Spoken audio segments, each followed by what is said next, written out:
तो हम लोग अब डिस्कस करेंगे रेगुलेशन ऑफ किडनी फंक्शन। तो बॉडी में वो कौन से फैक्टर्स होते हैं जो कि किडनी के फंक्शनिंग को मॉनिटर करते हैं और रेगुलेट करते हैं। तो उसमें जो सबसे मेन ऑर्गन है वो हाइपोथैलेमस है, जक्स्टा ग्लोमेरुलस apparatus है, और कुछ हद तक हार्ट भी इसमें हेल्प करता है, पार्टिसिपेट करता है। तो इसमें पूरी मैकेनिज्म को हम लोग समझते हैं ये कैसे होता है।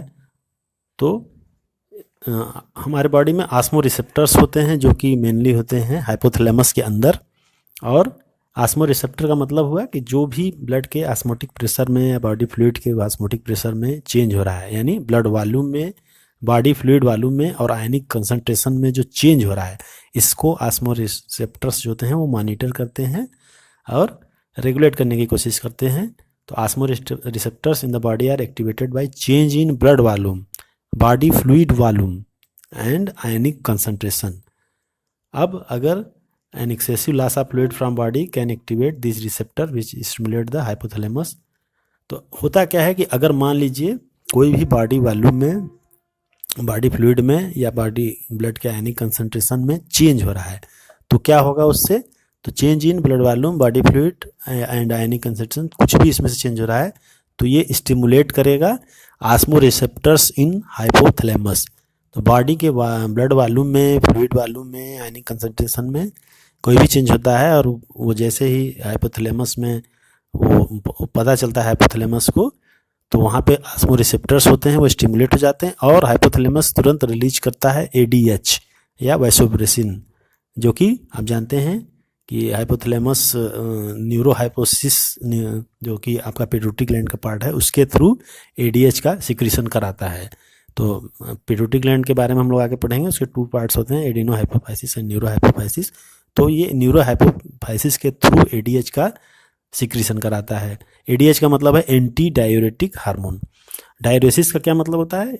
यूरिन का फॉर्मेशन, ठीक है, यूरिन का बाहर निकलना डायूरेसिस है।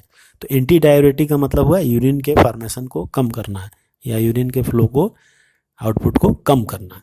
तो ADH यहाँ पे increase water reabsorption from tubules. तो अभी हमने जो ट्यूब्यूल्स के बारे में डिस्कस किया, जो भी PCT DCT कलेक्टिंग डक्ट्स हैं, उनमें वाटर के रीअब्जॉर्प्शन को ये बढ़ा देता है, इंक्रीज कर देता है। तो उससे क्या होगा? यूरिन का जो आउटपुट होगा वो कम हो जाएगा, यूरिन का अमाउंट जो होगा वो कम हो जाएगा। तो यूरिन के अमाउंट का बढ़ना ही डायूरेसिस है। अगर यूरिन का अमाउंट कम हो गया तो एंटी डायूरेसिस हो गई वो। तो एंटी डायूरेटिक हार्मोन ADH है। तो जैसे ही ब्लड वॉल्यूम में कमी आती है, डाउन होता है, ब्लड प्रेशर डाउन होता है पूरे बॉडी का, हमारा जैसे ब्लड प्रेशर डाउन हो जाए तो तुरंत आस्मो रिसेप्टर जो कि हाइपोथैलेमस में है वो एक्टिव हो जाएंगे, वो तुरंत ADH रिलीज कराएंगे। ADH तुरंत किडनी के ऊपर इफेक्ट करेगा और वो वाटर के रीअब्जॉर्प्शन को ट्यूब्यूल्स में बढ़ा देगा, जिससे ब्लड वॉल्यूम हमारा फिर से मेंटेन हो जाएगा। तो इस तरह से ये पूरा रेगुलेट करता है। और अगर ब्लड का वॉल्यूम बढ़ जाता है तो क्या होगा? अगर ब्लड का वॉल्यूम बढ़ जाए या बॉडी फ्लूइड का वॉल्यूम बढ़ जाए तो क्या होगा? जो ये आस्मो रिसेप्टर्स हैं हाइपोथैलेमस में, वो फिर इनएक्टिवेट हो जाएंगे। जब इनएक्टिवेट ये हो जाएंगे या सप्रेस हो जाएंगे तो फिर ADH का सिक्रीशन भी कम हो जाएगा। जब ADH का सिक्रीशन कम हो जाएगा तो ठीक इसका उल्टा क्या होगा? वाटर का रीअब्जॉर्प्शन भी कम हो जाएगा।